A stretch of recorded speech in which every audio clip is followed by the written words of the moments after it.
Hi, welcome back to the channel. Today, I'm going to watch a video called 9 Little Things That Reveal a Lot About You. Um, I have no idea where this is going, but it's on a channel called Psych to Go, I think. And if I'm saying it wrong, I'll show it at the bottom. But it'll be interesting to see what these 9 little things are. So let's go. All right, so here's the video. So let's jump right into it. 9 little things that reveals a lot about you. Let's go.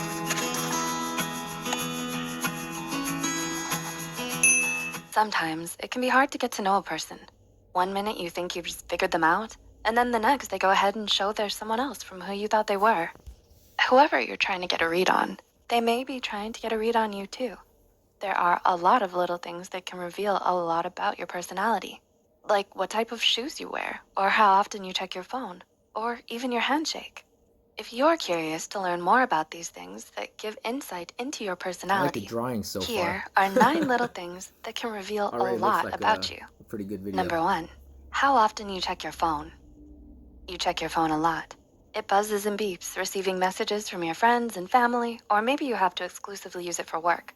But did you know that checking your phone too much might be a sign that you're struggling with mental illness?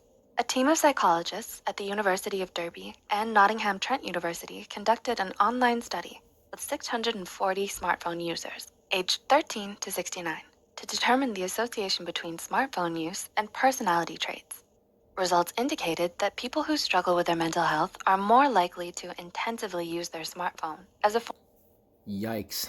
I use my phone a lot, and I also use it for work, but I do get a lot of messages on my phone. I have I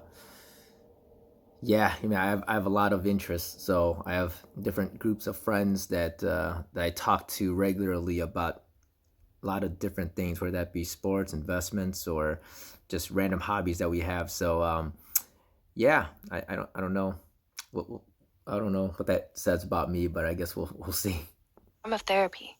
As your anxiety levels increase, the more you might use your smartphone. The less diligent you are, the more likely you are to be addicted to your phone. So, have you noticed that your roommate has been glued to their phone lately? Or that your younger sister can't seem to give up their phone for anything or anyone? They could be going through something. Now might be a good time to talk with them and see if they need your help. Or maybe they just really like playing Among Us. 2, how you treat service staff. I don't really know anybody who plays Among Us, but I have been told that Pokemon Go game is really addictive. I've never played it before, but that's what I've been told. So actually, that's one of the reasons why I haven't played it, because I don't want to get caught up in that. Do you treat your waiter with kindness and patience? How do you treat the checkout girl at the grocery store? Everyone who works in the service industry is there to help you, and they shouldn't be mistreated or disrespected by customers. Pay attention next time to how others around you treat those who work in service areas like restaurants or in stores. Is your date complaining nonstop about your waitress? Are they losing their patience or temper over every little thing that the waitress does wrong? When you take notice of things like that, it can give you some insight into their personality. You might learn some interesting details about how they handle stress, even if it is as small as waiting for your order of chicken wings to arrive. Number 3, what type of shoes you wear. Wait, going back to that, how you treat wait staff and just people in the stores and everything. So when I was younger, I used to work in a retail store, and it is amazing how many mean people come through. Like, it doesn't matter how nice you are or whatever. It's like, it seems like they're just having a bad day and they take it out on you, and it is incredibly crappy, shitty, I guess. Because there's some really mean people for no reason. But yeah, so I always go out of my way to try to be pretty nice to, like, people to work out, at work at the checkout lines, or wait staff and whatnot, because man, it's like, I don't know, people are mean. That's all I gotta say. Like, I just remember I'm having flashbacks of when I was younger, working in retail stores, and man, there's some people that can definitely be mean. Now there are definitely some very nice people also, no doubt, but there are some people that are just, they just come in there and they bring their bad vibes, and they just bring their negative attitude, and they're just mean for no reason, and it seems like there's nothing you can do. I guess, like, nowadays these people are called Karens. According to a study published in Science Direct, the shoes you wear most often can tell a lot about who you are. Shoes can wind up conveying a thin but useful slice of information about you. The study investigated people's precision in judging characteristics of an unknown person, based solely on the shoes he or she wears most often. Participants provided photographs of their shoes, and during a separate session completed self-report measures. When subjects were given photos of the participants' shoes, they'd rate and judge them based on their shoes alone. The shoes correlated with the shoe owner's personal characteristics. They were right about a person's age, income, and attachment anxiety from a picture of their favorite pair of shoes. Huh. Those who wear comfortable shoes are likely to be agreeable. Or if you wear uncomfortable shoes, you're likely a calm person with a touch of internalized pain. If you're someone who's more so aggressive, you probably like to wear ankle boots. And if you enjoy having new shoes or want to wear clean, well-maintained shoes, you might be trying to calm yourself due to an anxious and clingy personality. Number 4, I'm all about how comfortable often you shoes. naturally make eye contact. Not everyone likes making regular eye contact, and that's okay. But eye contact, or lack thereof, can reveal a lot about what you're thinking in that precise moment. According to researchers at Cornell University, people often reduce eye contact when discussing something embarrassing, or when they're deep in thought, or when emotions get stirred up during a conversation. Also, according to this research, if you're someone who happens to make a lot of eye contact with people, you're likely more socially dominant and have a good amount of confidence. Number 5, your That makes sense. handshake.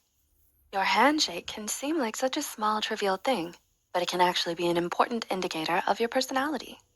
A study from the University of Alabama had a group of trained handshake coders shake hands twice with 112 male and female subjects. Why are they both shaking hands with their? That's weird. It's like it looks like it's on the same side. Why would you? Yeah, that's weird. Like you got to go crisscross. You can't just shake on the same side. That's weird. I know it's probably just for drawing and I'm just being anal about it, but just a picture alone looks kind of weird to me. The subjects didn't know they were being evaluated on their handshake, and afterwards completed 4 personality questionnaires.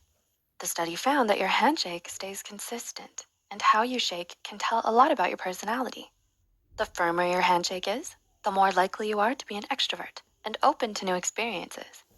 If your handshake is more on the weaker side, you're more likely shy and a bit neurotic. When you have a firmer handshake, you make a more favorable impression on others. Number 6, whether you show up on time or not. Do you constantly run late to things? Ugh. Have you gotten a bad rep for struggling to make it to school or work on time?